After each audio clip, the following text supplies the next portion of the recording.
we've talked about this. The quarterback of the future likely isn't on the roster right now. The odds of a third or a fifth round pick kind of, usurping that and making them not draft a quarterback early next year are not likely. One of the guys that's in that mix is Drew Aller, went to Medina High School. Emory Hunt, CBS draft analyst, his thoughts on Aller. You mean Drew Bledsoe?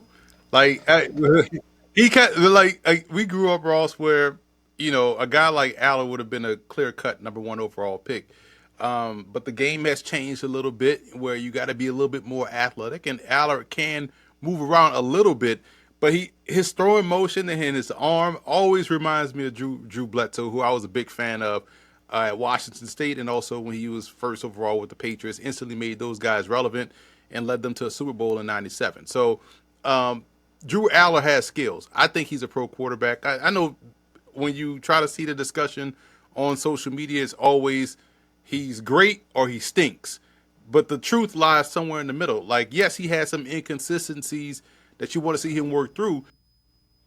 Tim, when I watch Aller, and I've seen him a lot, they're not letting him do what he does well. He throws well down the field. And Penn State they're not built for that, or they weren't built for that in his first 2 years. I know you've written an article about the top draftable quarterbacks.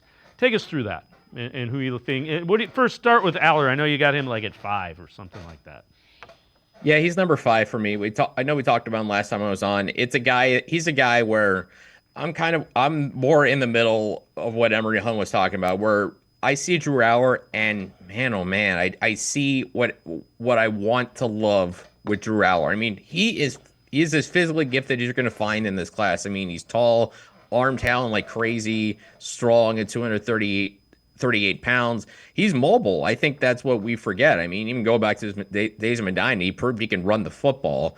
I don't know how much he's going to do that in the NFL, but naturally when you have that size and the ability to move, you're going to get Josh Allen comparisons. I don't know if I'd go that far with Drew Aller, but I'm kind of with you that Penn State really hasn't used him the way that, I would expect a lot of people thought he was going to be used when he's at Penn State. Now that can change in 2025. They've loaded up in the transfer portal at receiver to finally get him some quality receivers at his disposal. Obviously, even though he loses Tyler Warren, he still has plenty of good weapons to work with.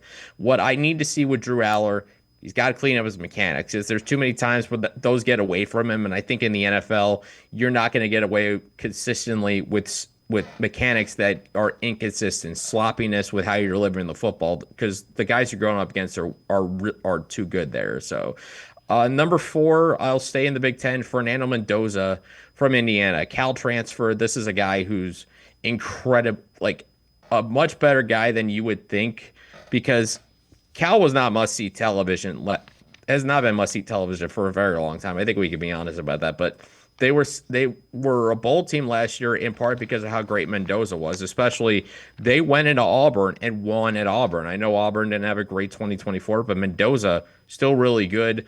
Size, mobility. I'd love to see him throw the ball more down the field, and I'm fascinated what he's going to do at Indiana and Kurt Cignetti's offense. And before we get to the top 2, I'll talk about my number 3 guy, Cade Klubnik from Clemson. I think he's maybe a faster Baker Mayfield, taller.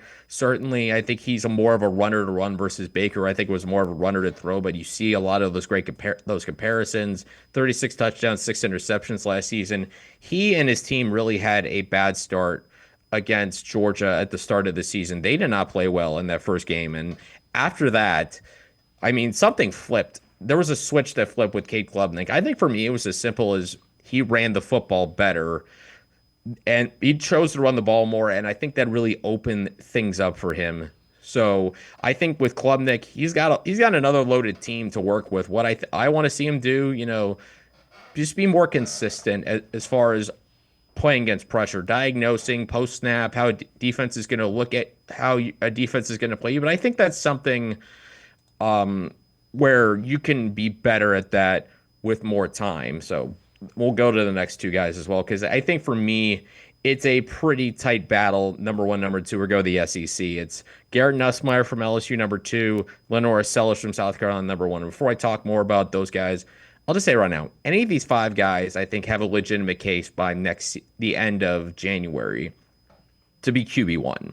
Any one of these guys. It's a much deeper class. And then I'll go with why I put Sellers ahead of Nussmeier. And I put Sellers there because he's just such a unique player. 6'3", 242 pounds. I mean, you don't see quarterbacks built like this. A guy who can take some punishment, who can run incredibly well. He's got some speed and power to his game. But the more you watch him, the more you realize he is a better thrower than you realize. Incredibly strong arm.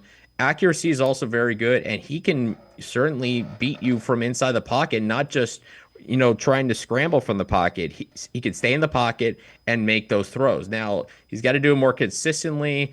Decision making could improve. 18 touchdowns to 7 interceptions. You would love to see that improve, and more importantly, I want to see him be better on third down. Among qualified passers in 2024, this according to CFB stats, Sellers was 92nd in third down passer rating. So he's got to improve on that. We know how pivotal third downs are. And then number 2, Garrett Nussmeier, the son of Saints offensive coordinator Doug Nussmeier, second most passes in college football thrown last season. Only Kyle McCord had more passes than the 525 Nussmeier threw. 4,052 yards, 29 touchdowns, 12 interceptions. Not an elite athlete. I think his athleticism is good enough, but if you're not going to be a great athlete, you have to be able to beat guys different ways. And what Nussmeier does, he's very intelligent, and the ball just pops out of his hand. It's an incredibly quick release when you watch Garrett Nussmeier play. That ball just kind of explodes out of his hand, and his mechanics are also very good. He might have some of the best pure mechanics of anybody in this class. While he's got really good arm strength, what I want to see, can you be more accurate throwing the deep ball? Yeah, he can do it. He's got very good arm strength, but for whatever reason, there weren't a lot of completions. And I remember, talking on the Orange and Brown Talk podcast about him, I said I wasn't thrilled with the way his receivers played at times. I felt like there were drops that certainly weren't Nussmeier's fault. But he's got all the tools to be the number 1 pick in this draft. And I think if he had come out into last year's draft, 2025, this guy, he would have had legitimate first-round consideration for me. He might have been QB3 easily behind Cam Ward and Shedeur Sanders.